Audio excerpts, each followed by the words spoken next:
and then a step. Now we're going to go hit a golf ball with that same feeling. That was the first swing in about a week.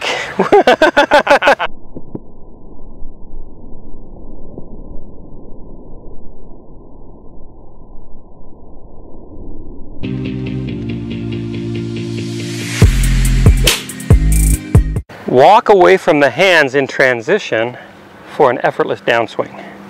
So, Henry, that term walking away from the hands, where does that come from? It's a term you know. Well, of course, it's baseball. What that means, baseball players talk about how as they load and they start their stride, they stride and their hands basically stay in a circle right here. So their body is striding, but their hands are staying where they started. What's that doing for the player? Well, it creates some stretches. So because my hands are staying back here, I'm actually creating a big stretch in this shoulder, in this lat. So it's creating some stretches. That's why it's so important. If my hands come with me like this, I'm not creating an opposing force that's going to create energy. And even worse, you're getting really narrow. Yeah. So I'm getting narrow. I'm not creating a big stretch to create speed. Does that relate to other sports, including this one? Well, sure. You just talked about baseball, but you see it in hockey too, right? So as they're skating down, there's actually kind of this glide to the left, but their hands aren't going with them. Their hands are still working up. If anything, they're actually still working back. And this is something we've talked a lot about with pressure shifts in the golf swing, is that as this club, or in this case the stick, is going back, my pressure is starting to go back to the left. Yes. So this is still keeping me wide, wide, wide. I'm not pulling in narrow. Exactly. I have some great clips of baseball players with this sort of circle around their hands, so they can see how the hands are staying up and back in transition, doing that stretch you're talking about. Yeah. Right. Now this relates to a video we just put out recently on turning into your left arm, a video you did. Yep. Sort of like in frisbee, right? So as we're throwing a frisbee, we're counteracting this frisbee going back with our body going around and to the left, so I can slingshot this thing. For sure. And that creates the nice stretch shorten cycle through the arm and shoulder so that we can make our arm go really fast. Now, do hands staying up and back mean hands deep and behind? No. I think we need to make that distinction. So, well, let's do it. So it definitely doesn't mean that. We don't want to have our hands getting too far behind us like this. We can have our hands out in front of our center as we change directions and create that little stretch. That's optimal. We really don't want the arms to get too far across our body and too far behind us, because now as I change directions, this right arm is a little too far behind me and I'm kind of trapped. So one thing we see a lot is in the takeaway, people are trying to get that left arm sort of pinned across them, a straight left arm. They want to keep it straight or locked out. So now you have an inside takeaway, the hands get deep, and yeah, you have a lot of depth, but you better believe the first thing you're going to do is get rid of that. Right. Yeah. So what that tells us is that that player is driving their backswing with their arms, not with their pivot. Right. So if your arms are getting across you early, it's because you're using them to create the backswing versus using your chest to create the backswing. So we want to use our middle, our torso, to create both backswing and downswing. That way we can walk away from our hands correctly. And you'll almost see them kind of retracting this arm. It's kind of pulling up across them. Just like day-to-day activities we talk about a lot. So we're pulling in and then the downswing, pushing it back out. Yeah. Right? So if we can keep that wide and turn our sternum, now when we have the hands more in front of us still, when we transition, now the left arm can move into us a little bit. Yep.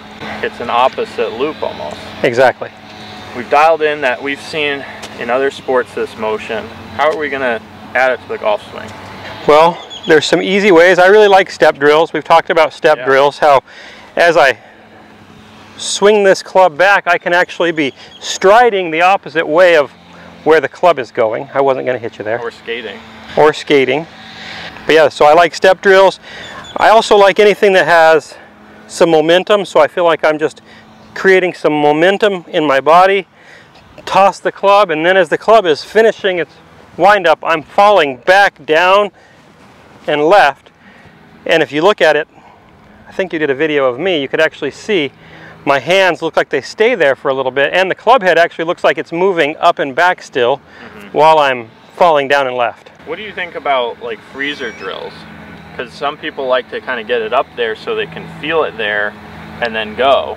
I don't mind freezer drills if they're done correctly. So if you swing it up, we freeze, but then we give it a little, an extra pump, or just a little startup to get the energy going, then a freezer really can be good because you can feel structure and where you're trying to get to.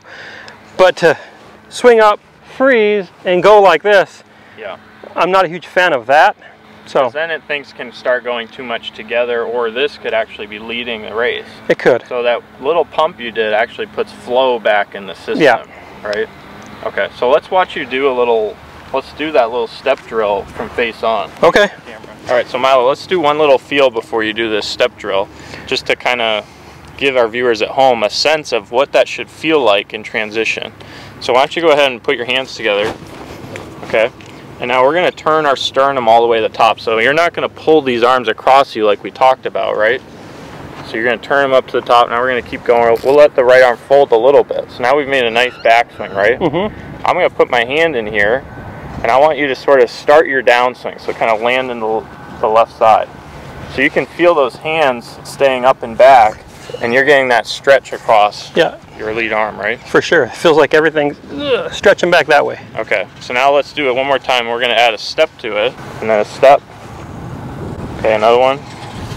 Now we're going to go hit a golf ball with that same feeling. I'm assuming this is kind of the feel you're talking about, right? Yeah, pretty much. So you want me to do my step? Okay. That was the first swing in about a week. I hit it a little hard. Well, we stretched you out.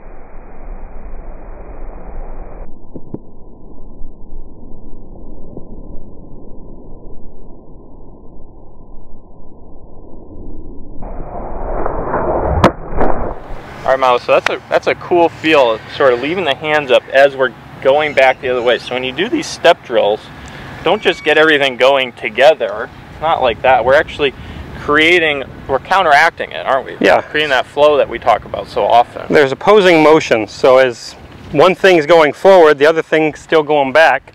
That way we stay balanced out.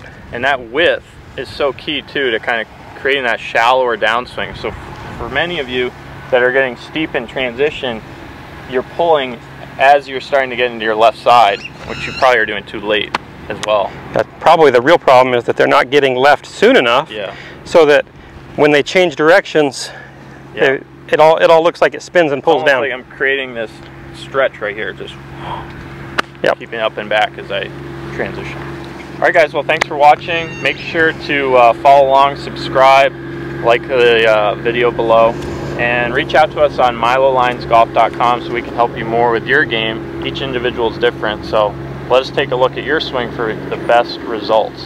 MiloLinesGolf.com.